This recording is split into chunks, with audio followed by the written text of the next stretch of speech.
Hello, good evening, everybody. It's great to see everybody here, and thanks for those who are also watching live streaming. We called our meeting to order earlier in our closed executive session, so we're ready to begin the public portion of our meeting. But first, could I get a motion to go out of order on the agenda so we can do a couple of things first? Louisa and Shweta. Okay, so then I can proceed, I guess, right? So we are going to go out of order, and what's that? We should say all in favor. All in favor, say aye. Aye. Aye.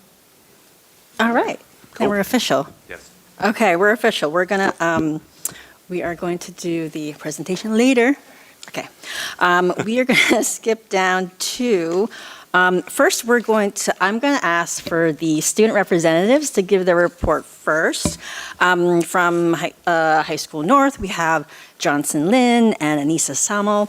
And High School South, we have Rachel Joseph here tonight. So I'm going to give the floor over to you. Thank you. Good evening, everyone. So I want to start off our report talking about sports. So as winter sports come to an end, we are super proud of all our winter sports teams for their continued efforts and sportsmanship throughout the season. But we'd like to especially highlight a couple teams in particular.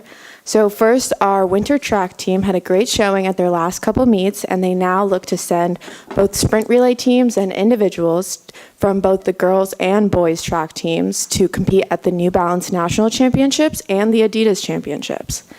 Our Pirates fencing had a great match at their districts a week ago, and the South wrestling team competed at the Mercer County tournament, districts, and regionals all over the past couple weekends with some impressive performances, but most notably, a member of our girls team, Grace Kang, placed second at the Mercer County tournament.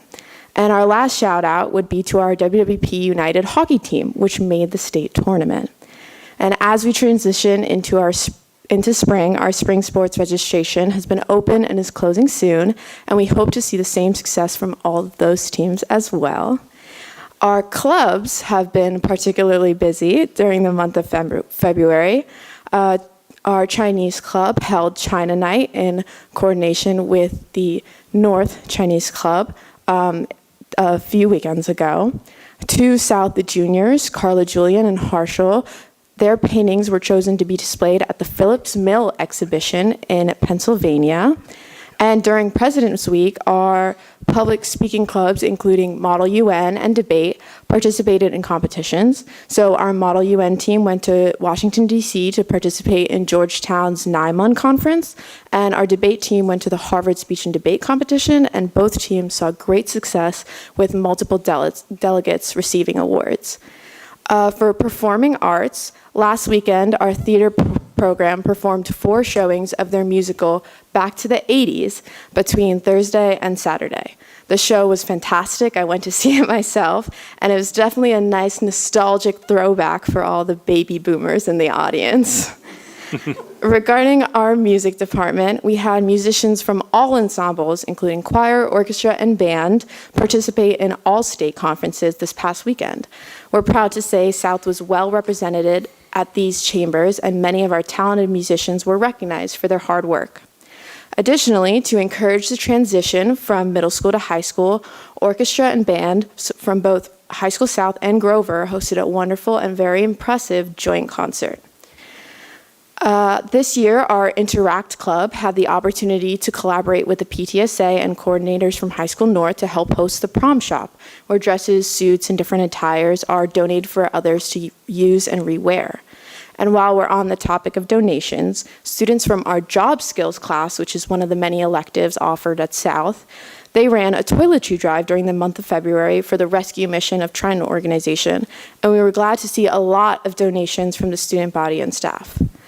Additionally, South Student Council has been very active over the past few weeks, and some officers and representatives from South Student Council were fortunate enough to take a quick trip down to Allentown High School, where we had the opportunity to meet other student council members from schools around the CVC. We shared ideas, collaborated on projects, and problem solved. Personally, I attended, and I can say it was very interesting and insightful to hear about the experiences from other student council members around the area. Moving forward, in honor of Black History Month, our Black Student Union has been running various programs to recognize African American heritage during school. In the mornings, over the PA system, students from the club have shared eye-opening facts regarding African American history, accomplishments, and culture throughout the past week. BSU has also been hosting read-ins throughout the day, where students are encouraged to perform and share impactful pieces written by Black writers to highlight their rich history and storytelling. Our BSU will also be hosting a family night later this week, where families are invited to come and see the projects and research done by the members. Lastly, I'll end with upcoming events. This Friday, our Women in Sports Club will be hosting a student-faculty basketball game. All are invited to come and watch the fun-filled night. There will be raffles, prizes, and obviously a very entertaining game. March will unfortunately be very busy with state testing and that oh-so-dreaded course scheduling. However, I know our juniors are looking forward to their Washington seminar trip, in which they'll head down to DC at the start of next week. I heard they're even going to get a look inside the Pentagon, which is super exciting. Similarly, our seniors are heading to Disney at the end of next week, where they'll get to spend 4 days on the happiest place on earth. So I guess it balances out all the testing and scheduling. But that will be all for High School South, and I'm going to hand it over to our reps from High School North. Thank you. Good evening, everyone. To start off strong, High School North Student Council hosted its Harlem Wizards event for the first time since COVID, and the event was a huge success with over 500 tickets sold to families across the district, and Student Council was able to raise over $10,000, and a portion of which will be donated to our state charity. And earlier in January, North Student Council also attended their usual NJASC Winter Conference, where one of our very own students, Kushi, ran for state office and won the NJASC 2025 State Secretary. So congrats to her. And finally, Student Council also planned their Blitz event for its upcoming Tonight Show, which is for our seniors.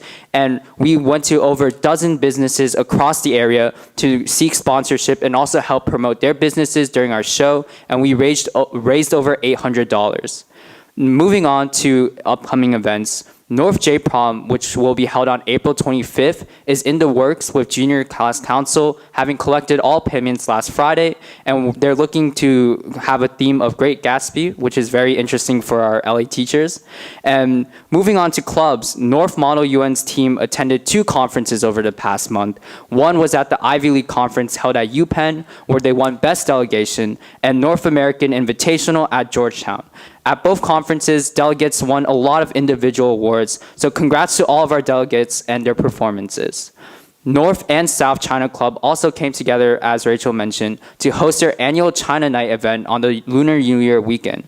The event featured Chinese cultural dances, games, food, and hip-hop for a night that everyone enjoyed. North HOSTA attended the Central Regional Conference, where they prepared for our upcoming New Jersey State Leadership Conference. And at the conference, many individuals won awards and explored many new events that are new to our chapter this year. And High School North is also hosting their musical this weekend at 6 p.m. shows, where it will feature a Little Shop of Horror, and we will wish all of our performers good luck. North FBLA attended the Central Region Conference earlier this month, where they were able to sit in many different workshops in preparation for their National Leadership Conference, which is where 40 members of North go to attend.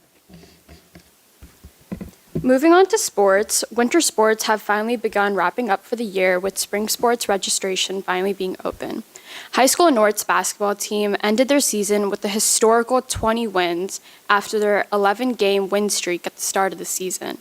They find themselves playing the state playoffs this Thursday. Thursday. We are wishing them the best of luck. Congrats to basketball senior Malachi Jeffers Vieira, who is North's all-time career leader in points scored with over 1,052 points. The cheerleading team wrapped up a very successful PI teacher competition in order to raise funds to go to nationals. Reigning champ history teacher Mr. Romero defended his half-decade-long win streak, winning once again this year. Marking period 2 ended 2 weeks ago, and marking period 3 has finally begun. With semester 1 officially over, many students are now scheduling their next year classes with counselors. High School North seniors competed in one of the very famous competitions of the year, seniors had the chance to compete in swing dancing 2 weeks ago while the rest of the school could spectate. Much like the seniors' swing dancing competition, the sophomores had their square dancing competition earlier today, which was also a fun watch. That is all from North. Thank you. Wow, thank you guys. Just when I thought you couldn't be any busier, here you are with this report. Thank you for the update.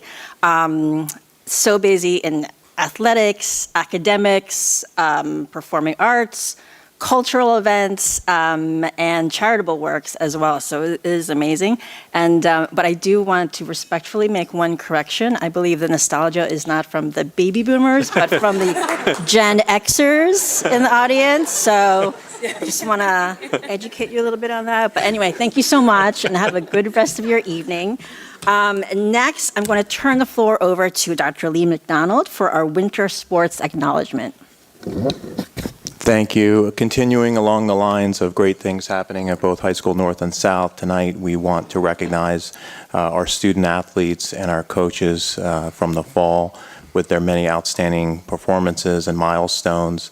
It goes without saying, being a student athlete is something that not only do you have to balance the academics, but you have to have the discipline, the teamwork, the sacrifice, all the above. The soft skills that we see our students developing are so critical to their long-term success. So tonight we want to recognize those student athletes and their coaches who have flourished in both athletic departments under the leadership of Ms. Kate Dobinson at High School South and Mr. Jeff Riley at High School North, who I'll turn it over to.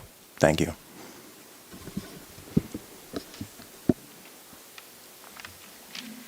Good evening. It is an honor and a privilege to recognize two members of my coaching staff tonight on being recognized by the Trenton Times as Coach of the Year.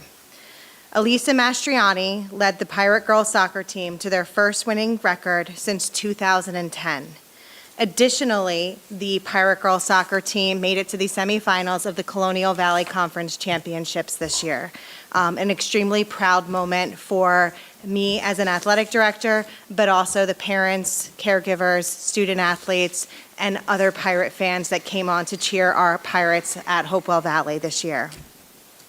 Coach Mastriani has done an incredible job building a solid teamwork on her team, developing not only the skill level of our girls soccer players, but also focusing on developing skills that will take them further past once they graduate from High School South. So it's an honor to recognize her tonight.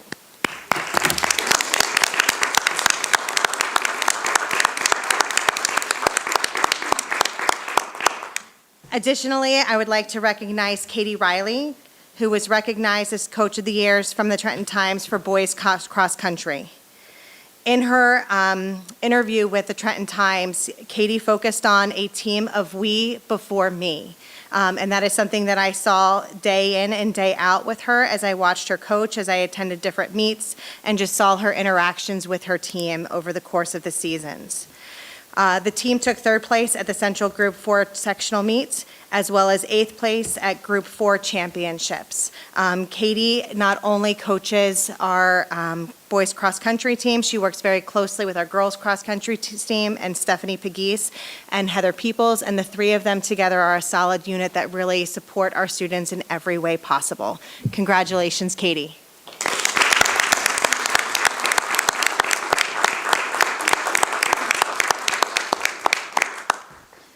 Lastly, I would like to recognize Shravan Pradeep, 12th grade cross-country runner. The list of accomplishments that Shravan has made over the course of the year is outstanding. He took first place at the Thompson Park 2-miler and made a course record. Second place at the Six Flags Safari, first from New Jersey to finish across the finish line. First place at the Colonial Division race for the CVCs. First place at the CVC Championship meet, finished second at Central Jersey for sectionals, finished 8th at group championships, placed in the top 15 at the Meet of Champions for the NJSIAA. He came in 12th place, honorable mention All-American, third team All-State, runner of the year for the Trenton Times, runner of the year for CVC. just a list of accomplishments, and this goes back to also the coaching that he's received from Katie and the support from parents, caregivers, and all of you for our athletic program here at South. So thank you so much. Shravan, I'd like to...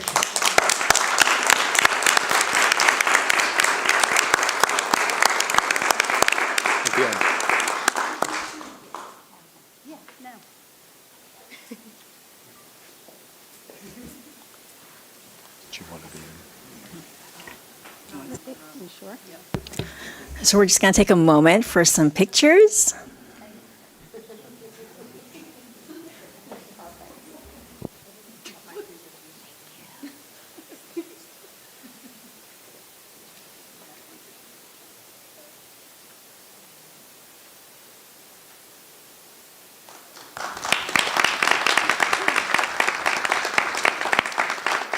I'd like to pass it off to Jeff Riley, Athletic Director at High School North.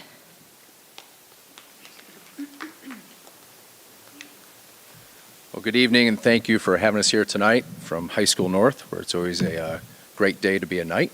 And this fall was a great fall to be a part of North Athletics and the Knight Nation. So we have a few honorees tonight to highlight our athletics from the fall. The first people I want to call up is Allison Lee and her coaches Deanna Altvader and Brian Gould. Come on up.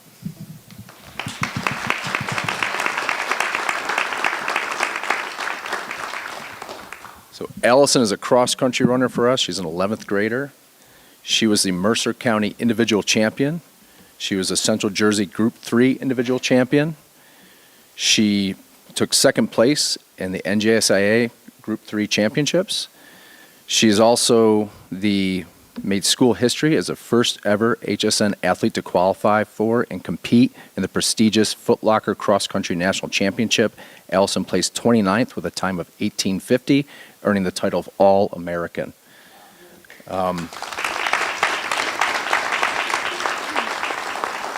And the best part about it, earlier tonight, I was talking to Kate Dobinson out in the hallway, and she said, "Where's she going next year?" And I said, "High School North." So it's a great thing. So we look forward to, she did a wonderful job of going on, too, about what she did in the winter, but hopefully she'll be back at a later board meeting to speak about that. But she will continue to do so, and we look forward to seeing what she does in the future as well. So, Allison, congratulations. You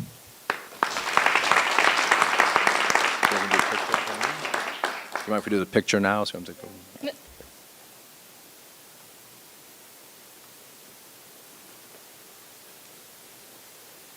Right, Charity said I have to use the back first.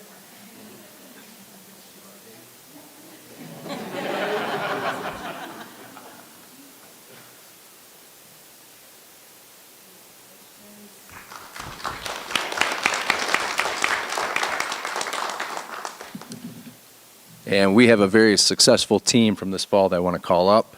Coaches Rich Arnold and Eric Stewart. Team members of the girls tennis team at High School North, Eva Fee, Megan Chung, Mahi Padmidi, Bella Abrigu, Kavya Singh, Yashika Tanuka, Sarah Henderson, Anjali Vamuri, Vedika Kamal, Ria Kohli, Selma Binder, Adishri Batwe, and Deblina Chadna. Come on up, please.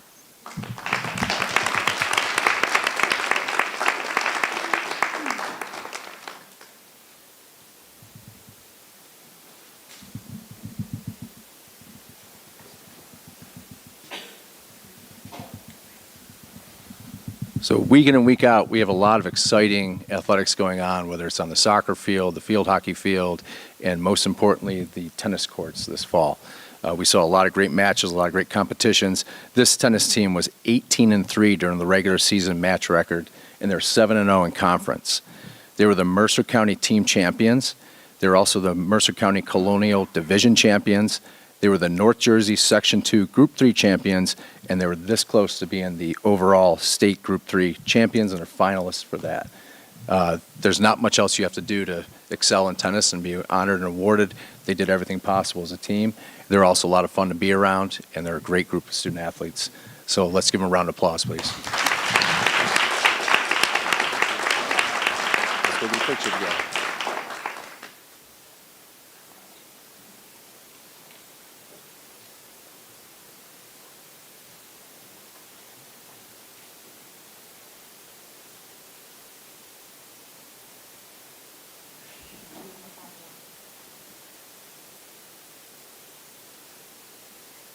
Congratulations.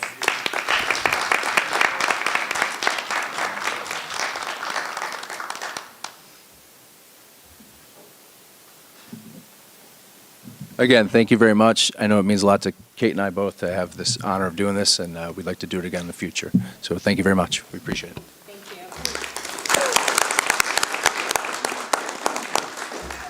Thank you so much. Congratulations to our athletes and coaches.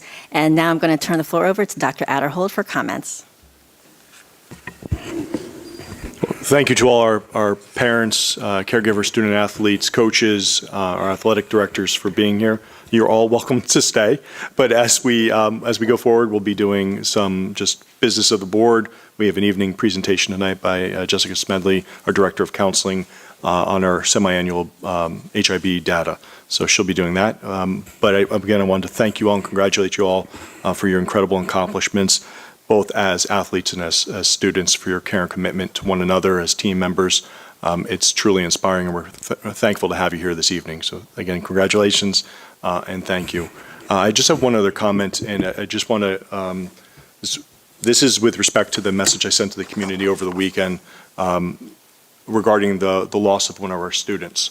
As was messaged in the community, we lost one of our 8th graders over at Grover Middle School, Haley Fanto, after a short but valiant battle with cancer.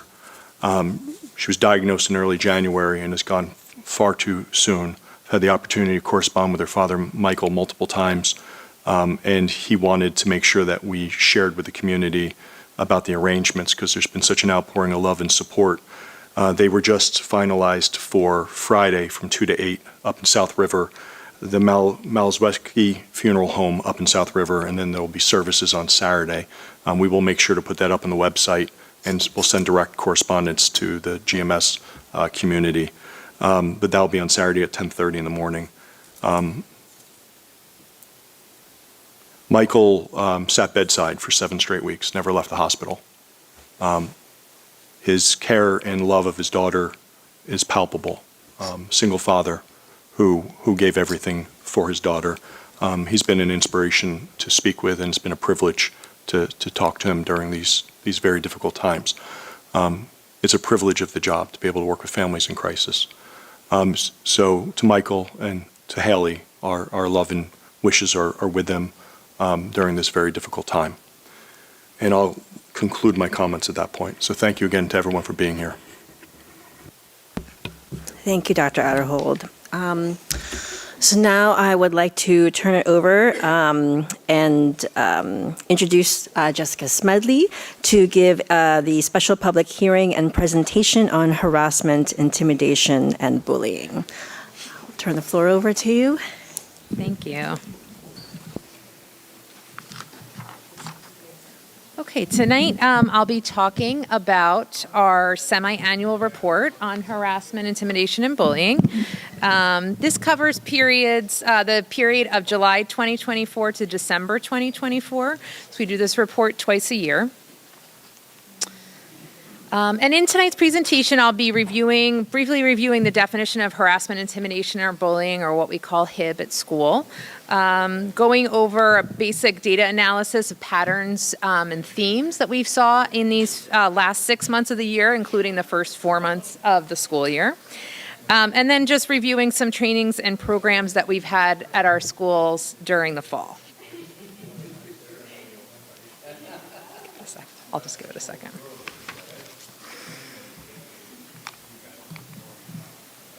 We're just going to give a minute for everyone to clear out. Case, yeah. Some background noise probably on the recording. Okay, so to start with, the definition of HIB, or harassment, intimidation, and bullying, represents any gesture, any written, verbal, or physical act, or any electronic communication, whether it be a single incident or series of incidents.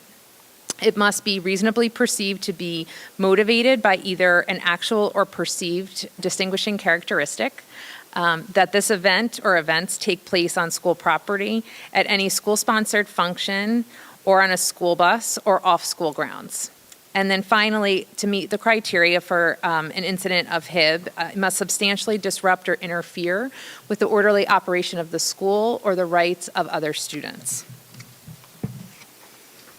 So one thing that I'm actually on the second year of presenting on was a change for the 23-24 school year that happened. There were some updates to the HIB law that allowed school districts to decide whether they wanted to have an option in the law for administrators and anti-bullying specialists to make a preliminary determination of whether a report that was a suspected incident of harassment, intimidation, bullying should be that kind of investigation, or if it was an incident that should be dealt with in another way.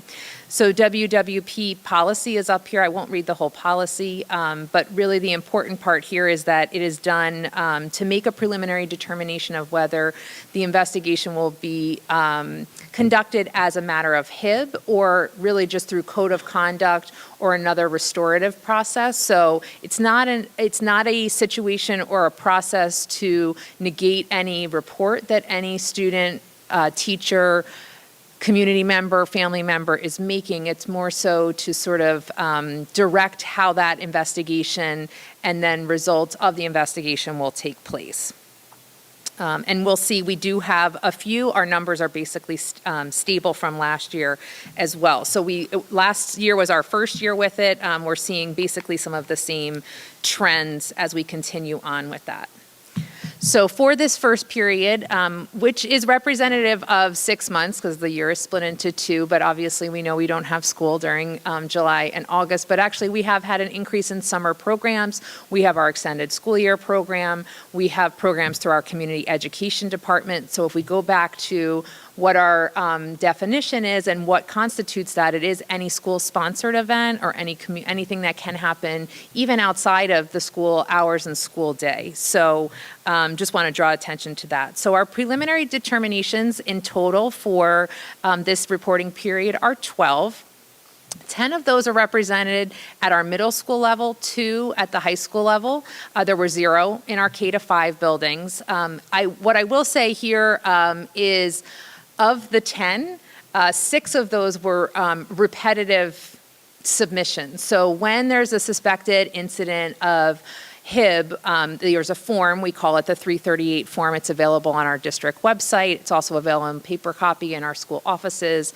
And to anyone out there. Sometimes there's an incident, it could happen where there's maybe a crowd or more than one person, and so something might be seen. I'll use an example of maybe a bus stop, and there's multiple parents who are dropping kids off at a bus stop. They may see something, overhear something, and we receive 1 or more reports for that exact same incident. So really what we're looking at is we're only 8 times here that we had total that we actually were making a determination with the principal, the anti-bullying specialist, and the assistant principals of taking the opportunity to say, yes, we believe this is an incident we need to investigate, but it does not need to go through the HIB process. Those other ones did go through the HIB process, but every time a form comes in, it counts as a report.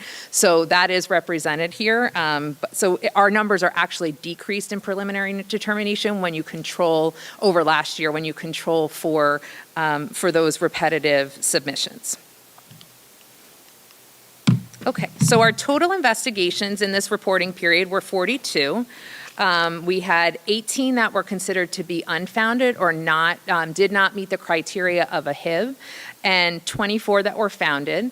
And again, just because it was unfounded for HIB, that means it did not meet all 4 of those criteria for that I explained on the first slide. And everything is referred to for restorative purposes. In nearly every case, we have students meet with counselors, with other trusted adults in the school. Certainly there's restorative conversations that take place with our administrators and sometimes even with our classroom teachers around these issues. It's really, there is sort of a narrow definition that requires us to count and report out on these incidents. But 42 total incidents for this first part of the school year. Our investigations by grade band, we had 17 total incidents in the pre-K to 5 age band. We had 14 in grades 6 through 8 and 11 incidents in grades 9 through 12. We like to take a look and kind of analyze and figure out, well, where are these things happening? And we do find that generally the ones that are founded and the reports that happen are in times where there is an unstructured space or an unstructured activity. And it could even be a structured activity. So we'll see what's interesting here is 40.5% of our incidents for this time period happened in the classroom. When I get to a slide a little later on and you see what months those occurred in, that's going to become a little bit more indicative of kind of what was happening, because this is a little bit of a change from our prior year at this time, but also our prior reporting period or the second half of the year, where we tend to see playground, school bus. There is a little increase in phone, but that we expect too, because remember we had July and August without students having their cell phones put away primarily during the school day, the internet. So we do see these things. So when I look into who's actually reporting or how's that happening, again, like in a classroom, it's when the teacher's reporting it. So more of our staff tend to be the reporters. So that kind of links itself to the classroom. Now our staff might see something or hear something in an unstructured space like the cafeteria or before or after school or in an activity. But this tells us that our teachers are reporting when there is a suspected incident. So we consider that to be healthy data. Okay. For our founded incidents of HIB, just want to review the distinguishing characteristics. So for the audience, just to read through this, we have ancestry at 2.4%. Gender and gender identity are grouped together at 4.8% of our incidents. Sexual orientation or perceived sexual orientation, 9.5%. Religion, 2.4%. Disability or perceived disability, 9.5%. Other 4.8%, and no identifiable characteristics 7.1. So occasionally, sometimes there are multiple categories, so that is also up here and indicative of that. When we look at trends or what our highest are, they continue to be race and ethnicity and appearance. That stayed static over time, with race and ethnicity being the highest and representing just about a third of all of our cases during this time period. Appearance was our second most common distinguishing feature accused of with allegations. And this can represent physical appearance. It can also cross over. Sometimes there are multiple factors. So when there's a slur used or a name calling, that the name or the slur could also be indicative of a perceived disability, or you look XYZ. We put that in like that. So it really depends kind of where the person making the report puts the accusation and where the anti-bullying specialist and our administrator decides to sort of categorize that. So we do take a look as a anti-bullying team over time and in our culture and climate teams, which I'll talk a little bit more in a few minutes, of digging into what is actually being said and what are the details of that. Were there precipitating factors? Are there repetitive incidents? Those kinds of things. Okay, so for our year-by-year comparison, our numbers are down this fall, summer and fall, over last year. So in reporting period 1 in 2023, and just want to keep in mind, and I know I keep repeating it, but I think when you see the numbers, we had total investigations 83 in this time period for the last school year and 42 this school year. However, we did not start using preliminary determination until the start of the school year last year. So we had 2 months to about 2.5 months, really until we retrained. Our kids came back to school last September, so nearly all of September, and we got going with preliminary determination. The board passed that right at the end of the summer in 2023. So 2 of those 6 months last year, we did not have preliminary determination. So I think it's indicative of some of the shift, that some of our summer incidents, we did not have the option to say, okay, this can be dealt with this way. I will also say that in summer incidents, there's a tendency to have a higher number because things tend to be in groups. So when we get a HIB complaint, if that's a group text message, there could be a much higher number of of reports, one. So again, if we go back to like, we had the repetitive reports and I accounted for that in the preliminary determinations for this year. In that prior year, if we got 5 reports, we were still doing those 5 investigations separately because we didn't have a mechanism to do that. So that is part of what you see as the change or the decrease in the number. So total investigations are down a little bit, are founded and unfounded, relatively stable, again, like comparative year to year in percentages. So you can see here, again, 83 last year, 50 founded, 33 unfounded, with 10 preliminary determinations. So we actually had more preliminary determinations in 4 months last year than we did in 6 months this year. This year we had 42 total, 24 founded, 18 unfounded, with the 12 preliminary determinations. This, I think, is another interesting piece of data. Again, we're always looking at what can we, in planning for, what can we do to prevent bullying in our schools, prevent harassment, but also what kinds of programs, restorative programs, but also preventative programs, climate and culture programs. We take a look at, one of the pieces of data is when do things happen? And so we see a spike in the summer months that we have not typically seen. However, we've started offering more summer classes. So we have more of our students engaged in learning in our schools during the summer than we have in the past, pretty significantly by a few hundred, I believe. So these things, they happen. We get the reports and we do the investigations.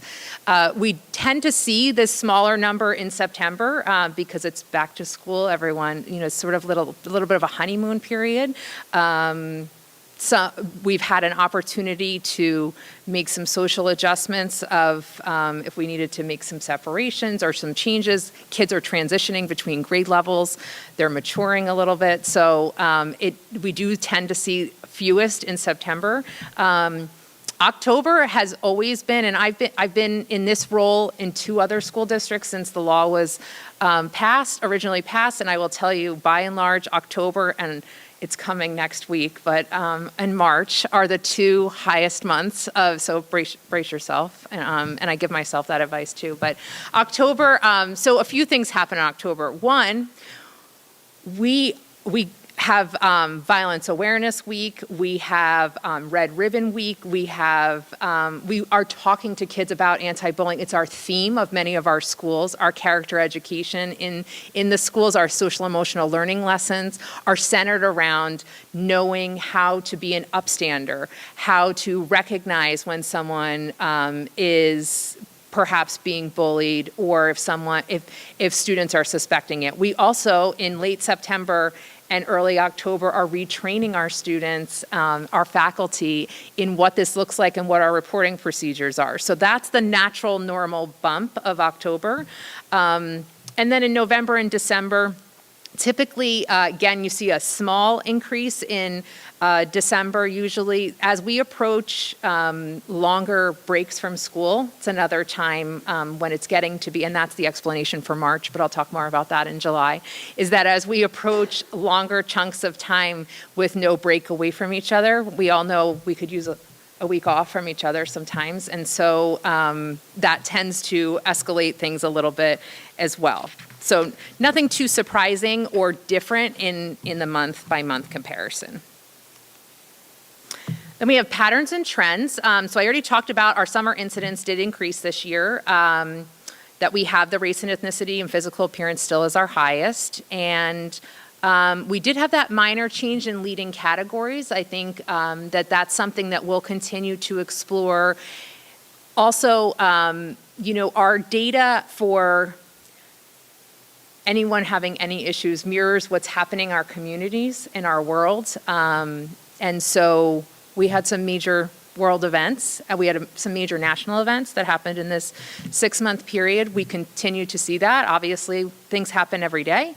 And so we sort of mirror what's happening in the world. And another interesting thing that I think that we have had, and I would like to say we haven't done a deep data analysis of this in terms of measuring the effectiveness of our increase in lessons, but another change programmatically that we've made this year that I spoke a little bit about as a coming attraction during the July report is we implemented the second step curriculum. So our school counselors and our student assistance counselors are implementing monthly lessons on topics such as empathy, social skill building, peer relations, peer mediation. And so these are all considered to be preventative and early intervention activities. And so I'll be back with more data analysis on that in the next report and when we do the annual report on our grades and our trainings and programs.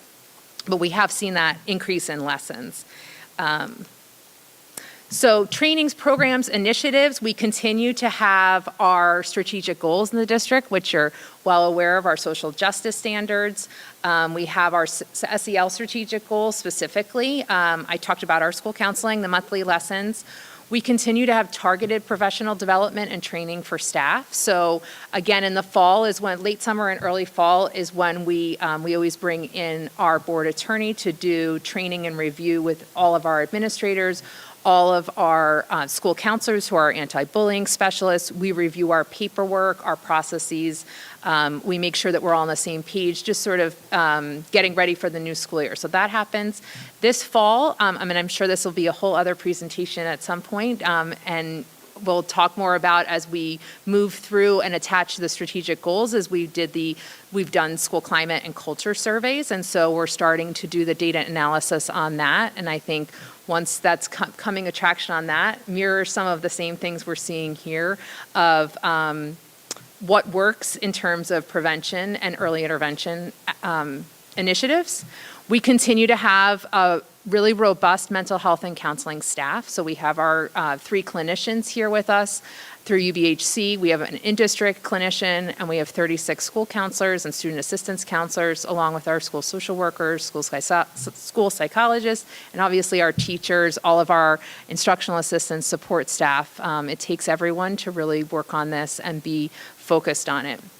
We also do, we have our school-based culture and climate teams. They meet twice a year at minimum. Most of them meet monthly, and they take a look at their data as well to decide what would they like to bring in specifically for the school. How might that inform incentive programs for positive behavior, and even taking a look at, and our MTSS teams are starting to take a look at sort of the behavior and HIB data relative to what do students need in those tiered intervention services, and how can we take some of what we're doing on this side of the house and combine it with that in the MTSS teams. And then finally, we do our HIB student training. At our middle and high schools, some of our student leaders assist with that, which is great because we think that kids learn best from their peers. They're more likely to listen to their peers, especially when they're talking about being kind to one another. So we're proud of that as well. And this I sort of already covered, kind of got ahead of myself, but we do, so we really take this data seriously, and we do go beyond just me talking here about the data, is really utilize it to drive programming for our students, our faculty. So we decide, take a look at these trends, try to figure out what do we need. We welcome input on those culture and climate teams at all of our schools. So if anyone is listening tonight and wants to get involved or know more, you could certainly contact me. In the spring, we'll have our School Climate and Safety Summit with all of our district teams, which includes stakeholders from all groups, and we'll take a look at the full year of data and also start to do our planning for what we're looking for in the 25-26 school year, which will definitely include talking about the school climate survey, which has been really exciting to have, and Sue Totero is leading that initiative along with our central office staff. So we've also brought in as a part of our what's called the Dreams Project or Dreams Grant in New Jersey, which actually paid for us to give the New Jersey Sky or the Climate Survey this fall.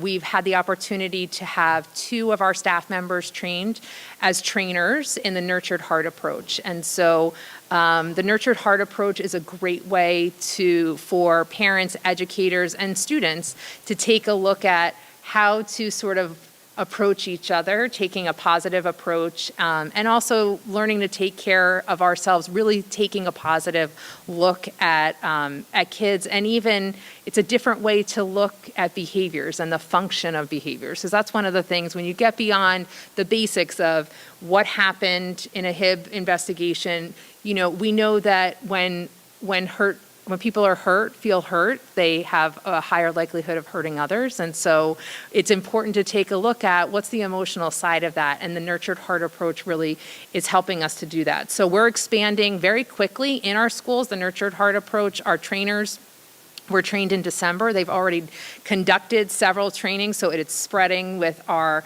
social emotional learning goal teams, our goal leads, and we just had, Sue and I both were on meetings today. We just had our check-in this morning with our different teams for that initiative, and it's exciting to hear. We were going through with our mentor from the Middlesex County CMO, just kind of where we are with things. And considering we only started this, really, our first meeting with her was September 30th, so we can't even count that we kind of lost the whole first month of school. So even in the short amount of time we've had, there's already a lot of good things happening with Nurtured Hearts. We're really excited about that, and I'm sure we'll be back when we talk about school climate to talk more about that. We also, again, I mentioned MTSS, but we have the Tier 1 behavior supports. That's part of what we do in there. And then even for the other tiers, for our students who need some kind of intervention, what does that look like? And it's always done in a team approach. So when we're in MTSS, there's stakeholders from various areas, instructional, non-instructional, support staff, to making those decisions of giving kids what they need to feel healthier, be happier, and be supported and safe at school. And I'll just end with our district mission statement, because we always end with that. And we're really excited about what we're doing. We're proud of what we're doing. And I look forward to coming back in the summer and talking more about the end of year and our full year. So thank you, Ms. Smedley. Do we have any questions or comments from the board for Ms. Smedley? Go ahead, Liz. Hi, Jessica. Thank you so much for this presentation. It was very robust, a lot of great information and initiatives and continued work. I just had a question. On the slide about the month-by-month analysis, that talks about July, that reflects July data. So is that at the high school level? Because those classes that are offered during the summer, I believe, are primarily high school students. They are high school, but it's indicative of any summer report. So Okay. I believe the increase is probably because we have more students on campus. So when they're tied to school, anyone could make a report at any time, kind of through any means, written on the form, but our less students are on Chromebooks over the summer, and so I think it's an increase, but it's not necessarily, it's not all high school. Okay, it's not all. Okay, thank you. Just to add to that, we've been adding summer courses that run out of South. So we've had the discrete math, we've had the science elective. Now this year we're increasing additional. We've also had, through our title grants, our ELL summer camp, as well as some literacy camps, as well as our ESY for special students with special needs. So we have upwards of 1,000 students on campus in July. Plus, we also have all the community ed programming. That's all great. Yeah. It also does, it's mostly August, but remember we have teams who are practicing doing weight room, running. The kids are in and out. It doesn't even actually, if you walk around between the cleaning and the kids being here, I think probably our custodial staff would even say, we're never actually closed. It's pretty busy here all of the time. Thanks. I believe Loy has a question. Thank you, Jessica, for the presentation. I agree with everything that Liz had said. Just about the preliminary determination, because I remember the first time that it was brought to the board.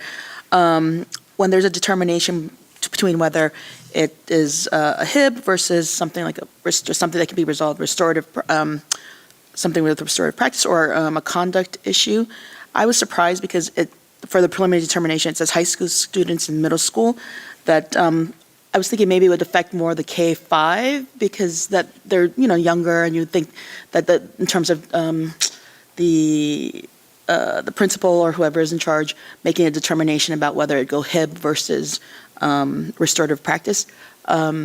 Is there a reason? Because I was just thinking, because, say a kindergarten says something or does something, it can be sort of, they might not know what exactly they're saying, or it's a learning moment for them.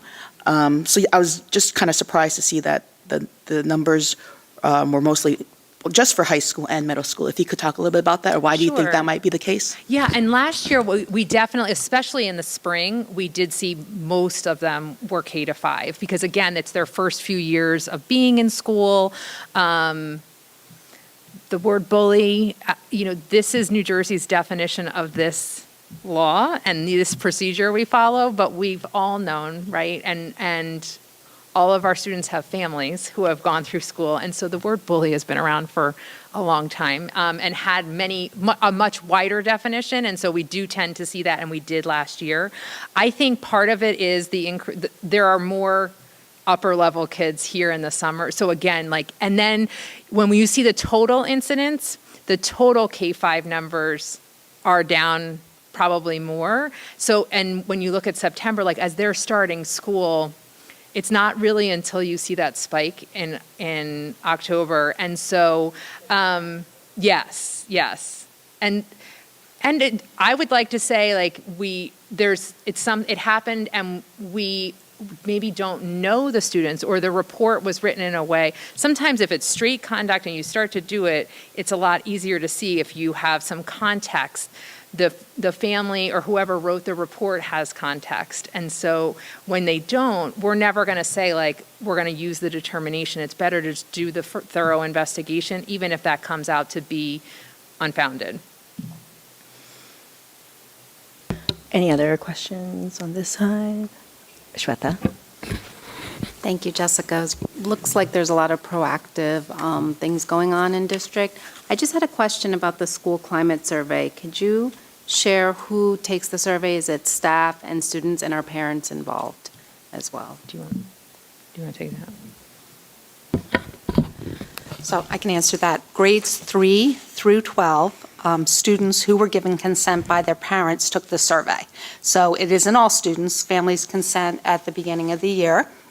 Staff also takes the survey, and we're looking at ways we can also involve parents and families in the survey in the future. We did not do that this year. So it took place in October and November, and we have been looking at the data in each of our 10 buildings with our building administrators and going through it to set goals and celebrations that Ms. Medley referred to that we'll be using to compare to our HIB data and then make plans for the following year. The data overall is phenomenal. Really proud of the work that our teachers and our building administrators and our students are doing, and it really is a credit to the social emotional learning work that we've been doing for years in the district. Thank you. Any other questions? Thank you. I did have one quick question. How do you differentiate whether a HIB is related to ancestry versus ethnicity? I know that was one of the data points. So the determining person is the anti-bullying specialist. So what I would say is, in reading the report and taking a look at the interviews, those interviews and kind of the entire investigation helps give us the data, and they make a determination of that. So it's individual for each one. I think it's what's presented. Okay, thank you. Any other questions? Okay, thank you so much for all this data sharing. Next, we'll open this up for a special opportunity for public comment on harassment, intimidation, and bullying. The board invites thoughts and reactions on the harassment, intimidation, and bullying report from members of our community who are present. Please note we still will have 2 other public comment periods. Each participant is asked to give his or her name and address prior to making a statement, which will be limited to 3 minutes in accordance with Board Policy 0167. All statements shall be directed to the presiding officer. This public comment period shall be limited to 15 minutes. Do we have any public comments for HIB? Nope. Seeing none, I will close this special opportunity for public comment. And, can I get a motion to accept the July 1st, 2024 to December 31st, 2024 District Semi-Annual Report of Harassment, Intimidation, and Bullying as required by the New Jersey State Department of Education under the Anti-Bullying Bill of Rights Act? Liz and Loy. And Okay, we'll start with Ms. Cheniera. Yes. Ms. Ho. Yes. Ms. Krug. Yes. Ms. Maliga. Yes. Ms. Shah. Yes. Ms. Shetty. Yes. Ms. Bonsall. Yes. Ms. McEwen. yes. So that adjourns our special public hearing on harassment, intimidation, and bullying. And so now we can turn to the first opportunity for public comments. The board invites thoughts and reactions on agenda items and items of concern from members of our community who are present. Each participant is asked to give his or her name and address prior to making a statement, which will be limited to 3 minutes in accordance with Board Policy 0167. All statements shall be directed to the presiding officer. This public comment period shall be limited to 60 minutes. Do we have any general public comments? Is that a hand I'm seeing? Come on up. Don't forget name, address, and you have 3 minutes. Hello, my name is Hamza Ahmad. I'm from High School North. I live at 27 Saratoga Drive in West Windsor. I'm the current senior class president there. One of the biggest issues, well, not biggest issues, but one of the issues we've been facing at High School North is in the front, there's been the installation of new speed bumps over the winter break. These speed bumps aren't like the original ones there. They're not part of the pavement. They've been bolted onto the ground. They run a little higher up, and they're smaller widthwise. So they're quite dangerous for low-riding cars that some students may bring to school. I, for example, know a student who has to commute by car due to the area of their current residence, and their car is quite low-riding and has seen damages going over the low-riding speed bumps, which proved to be an issue. They also harm the suspension of cars, and it's very difficult to brake on the speed bump if someone was to cross quickly in front of you while you're driving, raising safety concerns. So we would be potentially looking to get those speed bumps replaced by others or just removed entirely in favor of the speed bumps that were originally there. Furthermore, I would like to talk to you about the state of our language classes and some of the funding they receive. I, at High School North, take the highest Spanish language our district offers, which is AP Spanish Literature and Composition, or SPLIT. The College Board requires that in SPLIT we read 33 works of literature in the year, ranging from 4 sentence-long poems to works of theater that are 50 page long. Currently we use Ampliando Perspectivas. For SPLIT, it has since gone out of publication, but there's still many copies being sold. At the current moment, our classroom has around 20 copies of the textbook, which works because there's 2 periods of SPLIT that run, each with about 15 students, but the textbooks are in disrepair at the moment, to the point where pages are falling off, covers are falling off. We are losing parts of stories that are being taken away, falling out of booklets, and have writing on them. And it's also very difficult to obtain online versions of many of these works due to copyright laws. So one of the biggest issues from my finance teacher, what's in yours, has been telling me is that the district doesn't allow her funding to buy new textbooks, which has been an issue as it's getting to the point where it will become difficult for us to complete all of the works in class due to the state of it. But thank you. Those are all my comments. Thank you so much. Do we have any other public comments for this period? Seeing none, we'll close this public comment period, and we'll move on to our, actually, yes. Dr. Adderhold? I'll just do a quick response to that. Thank you for bringing those 2 comments forward. Dr. Russo and I will follow up with the Building and Grounds Department with respect to speed bumps, and I will make sure that Dr. Gould, who's our Chief Academic Officer, and Dr. Warren, our world language supervisor, I touched base with them about the comment regarding the books, just for the good of the group or the good of the presentation. All of our books are on a replacement cycle, and so when they hit being out of print, there's a textbook review process, and then they're supposed to be purchasing of new resources to make sure that we always have resources available for students. So we'll try to understand what's happening in this particular, but we'll look into both matters tomorrow. So thank you for raising those. All right, thank you, Dr. Adderhold. Next, we'll move on to the Board of Education committee reports, and I'd like to ask Dana for administration and facilities. Good evening, everyone. Good evening, everyone. To put the mic on. And move it closer to me. Okay, the Administration and Facilities Committee met on February 12th. The committee reviewed 2 policies, which are recommended for first reading at tonight's meeting. That's Policy 5460, which is high school graduation, and Policy 8500, which is food services.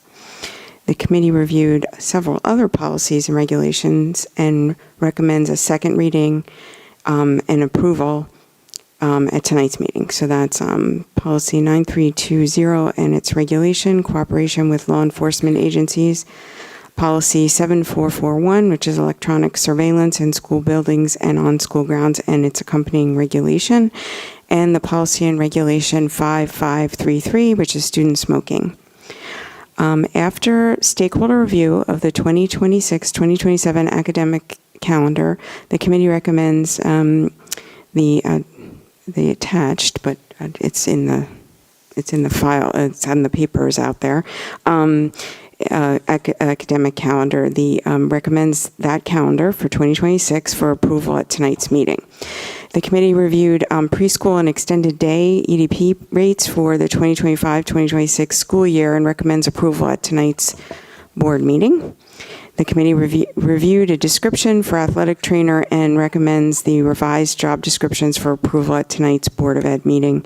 And we will next meet on March 11th. Thank you. Thanks, Dana. Any questions or comments? Okay, moving on to Loy for curriculum and instruction. Thank you, Graylin. The Curriculum Committee met on February 18th. We began with a couple of research project presentations. The first was by Gabriel Marquez, the teacher at High School South, and his project is titled Self-Reflection Journaling, the Impact of Metacognition, Problem Solving, and Achievement in High School Mathematics. Mr. Marquez's study will focus on using self-reflection practices in the mathematics classroom as a way to increase students' metacognitive skills. The second presentation was by Seema Kumar, a language arts teacher in the district. Her research is titled Toward a Critical Pluralism, Implementation of New Jersey's AAPI Curriculum Legislation. Ms. Kumar's study will be a case study which focuses on teachers' perceptions of the implementation of the AAPI legislation on instructional practices and resources within an AAPI elective course. Next, we discussed MTSS-focused intervention. Dr. Gould reviewed with the Curriculum Committee the progress that was made in the last 2 years in regards to intervention services for students in K through 8 grades, with a focus on mathematics and reading as part of the multi-tiered systems of support.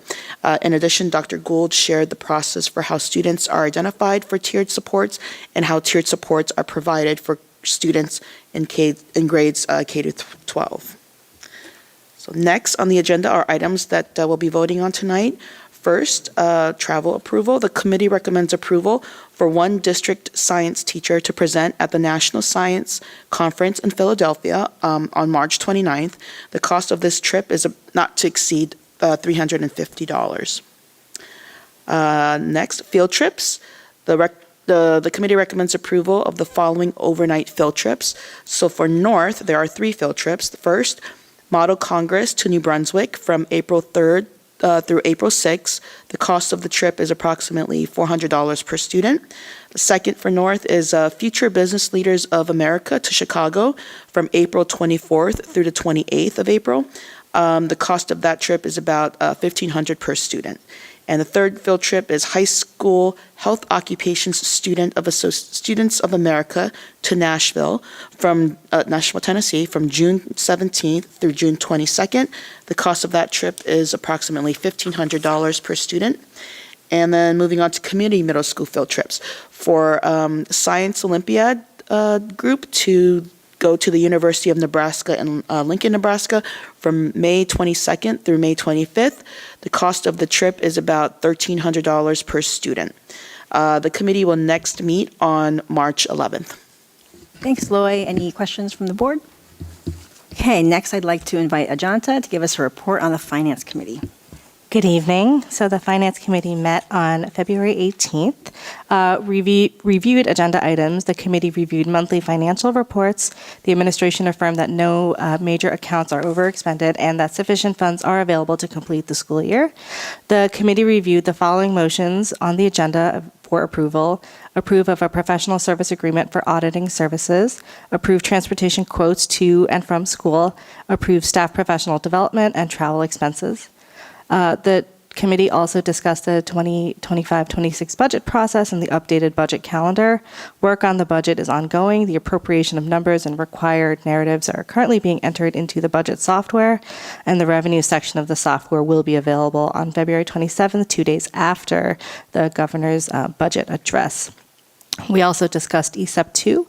We have received a signed contract agreement from our energy service company, ESCO, Schneider Electric. The final power purchase agreement is still pending, but is expected soon, and the first construction meetings have been scheduled. Additionally, we discussed the cafeteria and food services. The number of lunches remains lower than last year, while the number of breakfasts served has increased year over year. The daily averages of lunches served to students approved for the free and reduced income eligible programs has risen by 38% increase. However, the overall daily average lunches served has decreased by about 7%. The breakfast in the classroom of elementary schools has seen a daily increase of 37 students, and all breakfasts served, 82%, are provided to students approved for the free and reduced income eligible programs. The Southwest Food Services Excellence continues to face some staffing challenges with currently having 6 vacant positions. Additionally, we discussed transportation, which was discussed during Section 1. The custodial RFP update. The completed RFP has been submitted to the Office of the State Controller for review. The OSC has indicated its intentions to review the document in a timely manner. We also discussed the interlocal shared services agreement. We've negotiated the terms of a new shared services agreement with the West Windsor Township for educational and government programming for streaming services. The district will provide staff members to video township events when scheduled. The agreement will have a 3-year term with a 2% annual increase.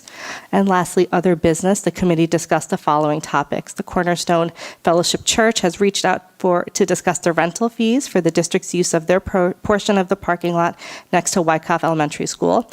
And we're currently reviewing our 403B providers and requesting information on low-fee or no-fee financial products. The committee will meet next on Tuesday, March 11th.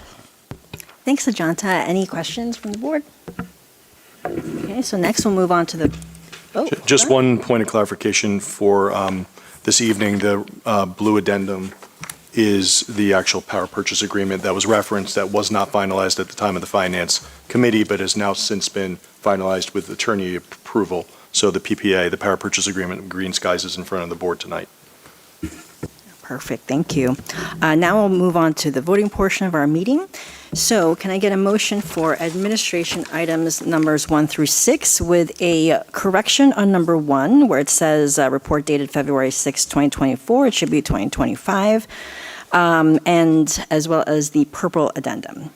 So Dana and Liz, any questions or comments? Okay, we'll start with Ms. Krug. Yes. Ms. Cheniera. Yes. Ms. Maliga. Yes. Ms. Shetty. Yes. Ms. Ho. Yes. Ms. Shah. Yes. Ms. Bonsall. Yes. Ms. McKeown. Yes. Can I get a motion for curriculum and instruction item number 1? Loy and Pooja. Any questions or comments? Okay, we'll start with Ms. Maliga. Yes. Ms. Shetty, Yes. Ms. Cheniera, Yes. Ms. Ho, Yes. Ms. Krug, Yes. Ms. Shah, Yes. Ms. Bonsall, Yes. Ms. McEwen. Yes. Can I get a motion for finance items numbers 1 through 9 and the blue addendum, Louisa and Ajanta? Questions, comments? Okay, we'll start with Ms. Ho, Yes. Ms. Shah, Yes. Ms. Cheniera, Yes. Ms. Krug, Yes. Ms. Maliga, Yes. Ms. Shetty, Yes. Ms. Bonsall, Yes. Ms. McEwen. Yes. Can I get a motion for personnel items numbers 1 through 3 plus the green addendum? Shweta and Liz, any questions or comments? Okay, we'll start with Ms. Shetty, Yes. Ms. Cheniera, Yes. Ms. Ho, Yes. Ms. Krug, Yes. Ms. Maliga, Yes. Ms. Shah, Yes. Ms. Bonsall, Yes. Ms. McEwen. Yes. And before we move on, I do want to acknowledge a few retirements that we just voted to approve. Jana Colpini, Jane Frankel, Maureen Mulhall, Valerie Perhax, and Stephen Purr. Jana is a special education teacher from High School North who's been with the district for 23 years. Jane Frankel is a school social worker working out of Hawk in Town Center who has served the district for 35 years. Maureen Mulhall is our teacher resource specialist for instruction and intervention who has been at Hawk for 20 years in the district. Valerie Perhax is our language arts teacher from Grover who is retiring after 38 years in district. Stephen Purr is our science teacher at Grover who is retiring after 10 and a half years in the district. And I believe he was in industry before that. So congratulations and thank you so much for your many, many, many years of service to our district, and we wish you well during your retirement. Next, can I get a motion to approve the Board of Education minutes from February 11th? Loy and Ajanta. All in favor, say aye. Aye. Aye. Any abstentions? I abstain. Okay, any board liaison reports tonight? No? Okay, any new business? Nope. Okay, that brings us to our second opportunity for public comments. The board invites comments from members of our community who are present. Each participant is asked to give his or her name and address prior to making a statement, which will be limited to 3 minutes in accordance with Board Policy 0167. All statements shall be directed to the presiding officer, and this public comment period shall be limited to 15 minutes. Do you have any public comments for this second opportunity? Seeing none, I will close this opportunity for public comments, and I will actually move on to adjourn to recess into closed executive session. So I'm going to read this statement. Whereas the Open Public Meetings Act authorizes boards of education to meet in executive session under certain circumstances, whereas the Open Public Meetings Act requires the board to adopt a resolution at a public meeting to go into private session. Now therefore be it resolved by the West Windsor-Plainsboro Regional School District Board of Education that it is necessary to meet in executive session to discuss certain items involving matters of attorney-client privilege. Can I get a motion to adjourn to closed session? Pooja and Dana. All those in favor say aye. Aye. Thank you for everyone who came out this evening. Have a good night. I'm sorry, just probably go want to say the amount of time that we plan on being an executive and inform the public we're not coming back out to take any action. That's Ooh. correct. Yes, okay, so the amount of... Approximately an hour. Okay, so we plan to meet in closed session for approximately an hour, and we will not be returning to open public. What would I have to say? We're not taking any, there's no action being taken. No for action sure. is being taken. Is that good? Okay, thank you.